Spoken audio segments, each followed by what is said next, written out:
Cinquième outil, marche en pleine conscience. Donc là, on revient de nouveau avec l'instant présent. C'est légèrement différent, c'est encore un outil qui va être travaillé avec la respiration, mais là, c'est dans les mouvements quotidiens. Donc quand j'ai fini mon déjeuner, que je vais débarrasser, bien en me déplaçant, en marchant, je peux me réfugier dans la respiration. Les enfants le font.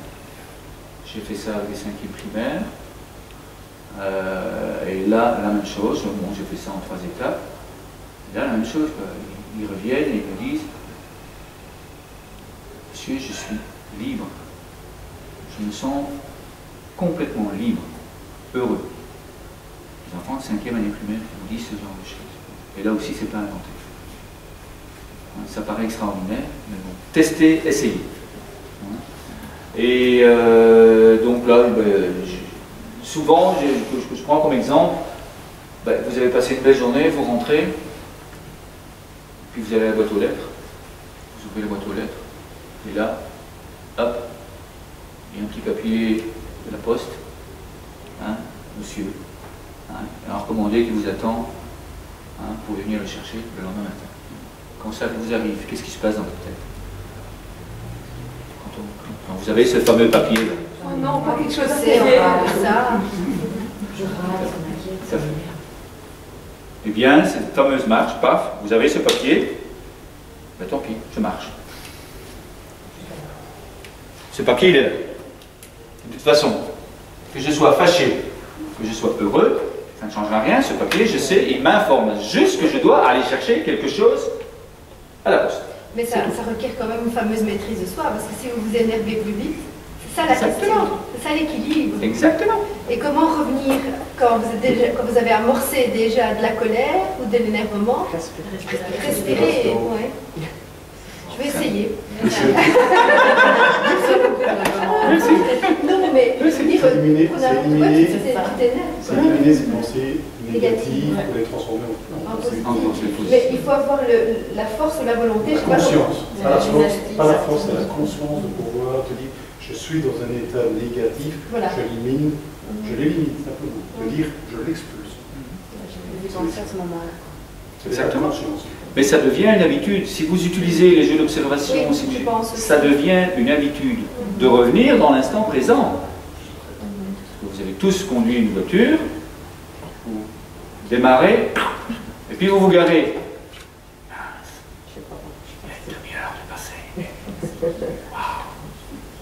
Entre le moment où vous avez mis en route la voiture et au moment où vous l'avez fermée, un trou complet, hein, ça a tourné, hein, tout le temps, tout le temps, tout le temps. Hein. Eh bien, revenir dans l'instant présent, c'est ça, vous sentir heureux. Et si on vous demande pourquoi, je ne sais pas. C'est pas parce que je suis ici avec vous que je suis heureux parce que je suis heureux. C'est tout. Et Aksa, là, il ne savait pas l'expliquer sa maman, il était heureux. Et les enfants, quand ils sont revenus de leur marche avec moi, etc., ils disent: Monsieur, mais je me sens complètement libre, mes pensées étaient complètement bloquées. Je suis bien à ma peau, je suis vraiment heureux. C'est tout à fait possible. C'est d'ailleurs pour ça que je mets en place des formations continuées pour justement que tout le monde puisse travailler ce genre de choses et se sente soutenu par les autres. Sur Internet, il y a des groupes, vous pouvez revenir là-dessus, venir exprimer tout ce que vous avez vécu, vous sentir soutenu. Parce que c'est ce qui est le plus difficile. C'est quand on avance tout seul, c'est très difficile de pouvoir se dire: waouh, ce papier il est là. J'ai eu la chance de régulièrement, grâce à ces fameux recommandés, de retoucher les contributions et d'autres choses. Donc maintenant, chaque fois que je vois un papier de la poste, quelque part, je suis heureux.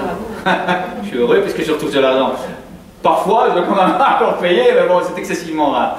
Donc, ça n'est que ça. Une fois, j'étais sur l'autoroute et tout d'un coup, j'ai appuyé sur ma pédale, pouf, plus rien. Et ma voiture ralentit. Bon. Hop, je me gare, j'arrive au bout de mon viaduc. Ma première réaction, ah ben ça va, il y a du soleil. Bon, je prends mon GSM, hein, hop, je téléphone à mon copain, hein, malheureusement je ne l'ai pas souvent.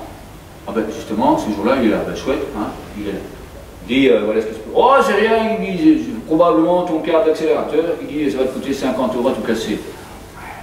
génial, c'est pas mon voyage, c'est pas autre chose, ni quoi que ce soit, donc bon, ça va pas me coûter un téléphone de touring secours, et ils vont t'emmener, bon, touring secours, ouais, bon, bah, il y en a pour 1h30 d'attente, prendre tout compte fait, le soleil. Je téléphone touring secours, il y a du monde aujourd'hui, non, il est dans une demi-heure, le gars est là, un quart d'heure après, il était là. C'est du vécu tout ça. Et ce n'est que, là c'est de la psychologie positive, le pouvoir de réflexion, attirer à soi ce qui est bon. Et là, bon, avec le cahier gratitude, je vous expliquerai encore comment faire pour attirer à soi le meilleur. Ça fonctionne. Mais dis donc, il pleut et vous avez un rendez-vous dans 20 minutes. J'avais un rendez-vous ce jour-là, ce fameux jour-là, j'avais un rendez-vous. Je téléphone, j'ai écouté, je suis sur l'autoroute, mon câble accélérateur vient de marcher. Ça tombe excessivement bien parce que je ne savais pas vous recevoir. Est-ce qu'on peut prendre rendez-vous ailleurs? Ben, c'est chouette, quoi. Hein. Heureusement que vous me prévenez maintenant, quoi. Mais enfin, bon. C'est pas grave. Ça, je l'ai pensé, je ne l'ai pas dit, quoi. Donc, j'ai changé mon rendez-vous et puis c'était tout.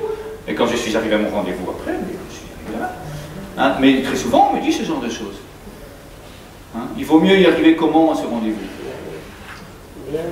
Hein? Bonjour, monsieur, excusez-moi, je suis en retard. Voilà ce qui s'est passé, je suis en retard. Hein, je vous prie de m'excuser si maintenant vous n'avez pas le temps de me recevoir suffisamment de temps ou quoi que ce soit. Hein. Ou alors j'arrive. Oui, monsieur, enfin, désolé. Bon, vous avez quoi comme autre réaction face à cette réaction-là?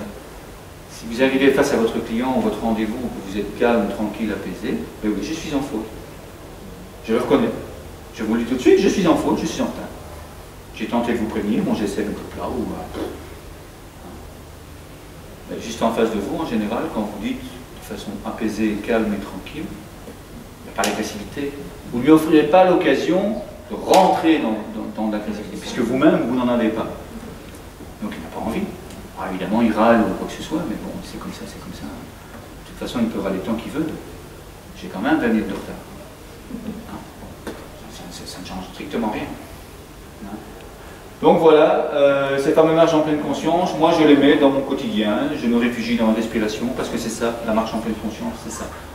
Hein, en général, quand je fais des marches en pleine conscience, avec des amis ou quoi que ce soit, je mets 2 heures, 2 heures et demie pour expliquer un petit peu tout le cheminement.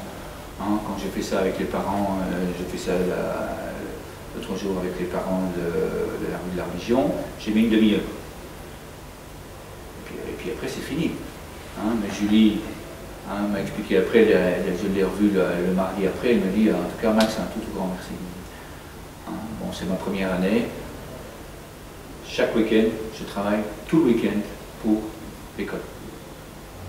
Donc j'ai franchement hésité à venir samedi matin, toute la matinée, faire des jeux avec toi dans la salle de gymnastique, avec les enfants et avec les parents.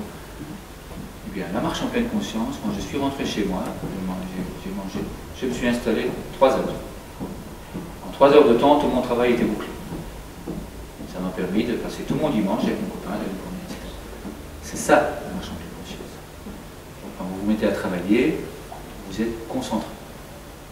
Au lieu de mettre 2 jours pour faire un travail, vous mettez 3 heures. C'est tout. Quand vous vivez comme ça, évidemment, c'est tout. La vie est totalement différente.